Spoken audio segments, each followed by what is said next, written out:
Hello, Miss Duncan's class. I'm Jane Jones. I'm a school friend of Miss Duncan's. I now live in Aberdeen, and I'm going to read chapter 23 of the David Walliams Gangsta Granny book to you. So I'm looking forward to doing it, and I hope you guys are all looking after yourself and you're all keeping well and staying safe. Alright, so here goes. Chapter 23, Caught by the Fuzz. They whirred through the town, Granny driving, Ben clinging on behind her, both in wetsuits and diving masks, with Granny's handbag wrapped in miles of cling film sitting in the basket at the front. Granny spotted Raj closing up his newsagent's shop. "Hello, Raj, dear. Don't forget to save me some Murray mints for Monday," she shouted. Raj looked at the two of them, open-mouthed in shock.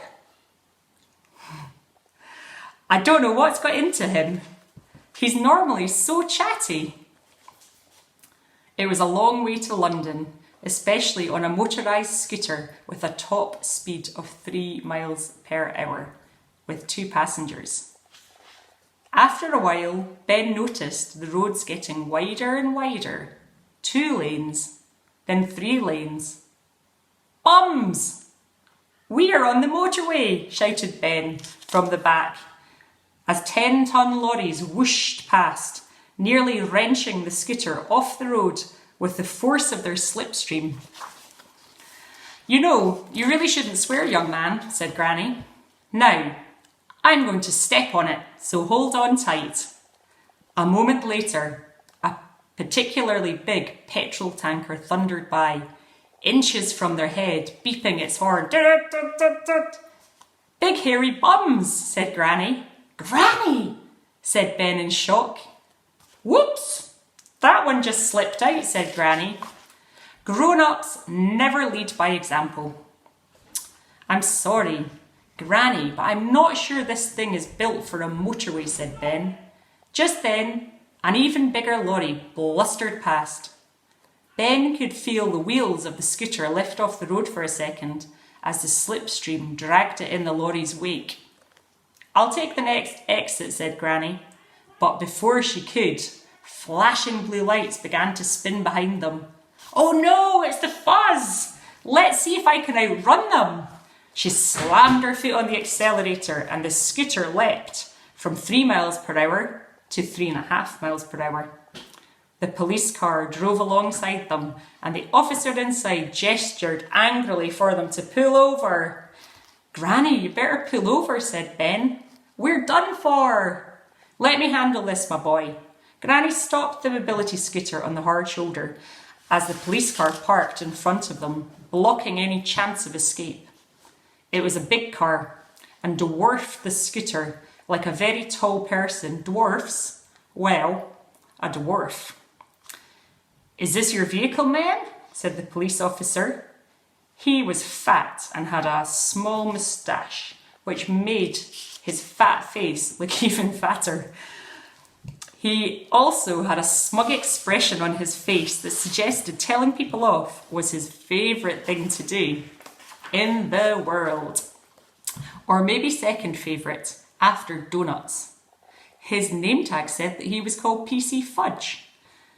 "Is there a problem, officer?" said Granny innocently, her diving mask a little steamed up from all the excitement.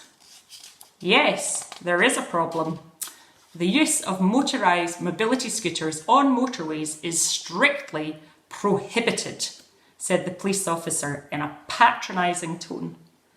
"Other modes of transport not permitted on a motorway are skateboards, canoe, roller skates, donkey, shopping trolley, unicycle, sledge, rickshaw, camel, magic carpet, comedy ostrich."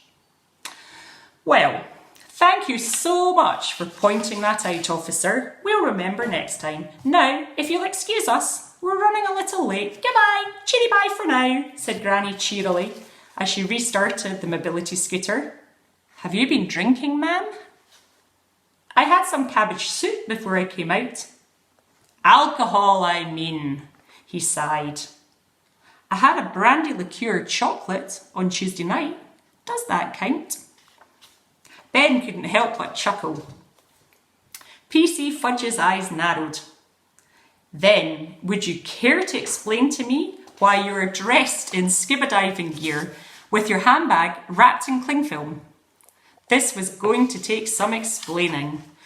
Because...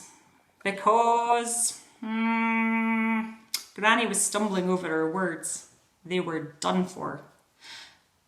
Because we are from the Cling Film Appreciation Society, said Ben with authority. I've never heard of that, said PC Fudge dismissively. We are very new, said Ben. Just 2 members so far, added Granny, continuing the lie. And we like to keep the society low-key, so we have our meetings underwater, hence the wetsuits. The policeman looked utterly baffled. Granny didn't stop talking, apparently in the hope that she might baffle him further. Now, if you'll excuse us, we are in rather a hurry. We have to get to London for an important meeting with the Bubble Wrap Appreciation Society. We are thinking of merging the 2 organisations. PC Fudge was all but lost for words. How many members have they got? Just 1, said Granny. But if we join forces, we can save money on tea bags and photocopying and paper clips and the like. Goodbye. Granny put her foot down on the accelerator and the mobility scooter lurched off. Stop right there, said PC Fudge, holding his podgy hand out straight in front of him. Ben froze in terror. He wasn't even 12 yet, and he was going to spend the rest of his life in jail.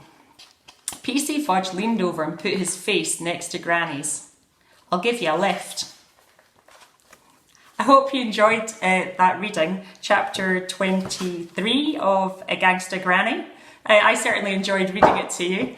And your teacher, Miss Duncan, and I, we certainly loved reading when we were little. It's such a nice thing to be able to do, and particularly in these COVID-19 times, it's nice to be able to escape within a book or online. So look after yourself, stay safe, and goodbye.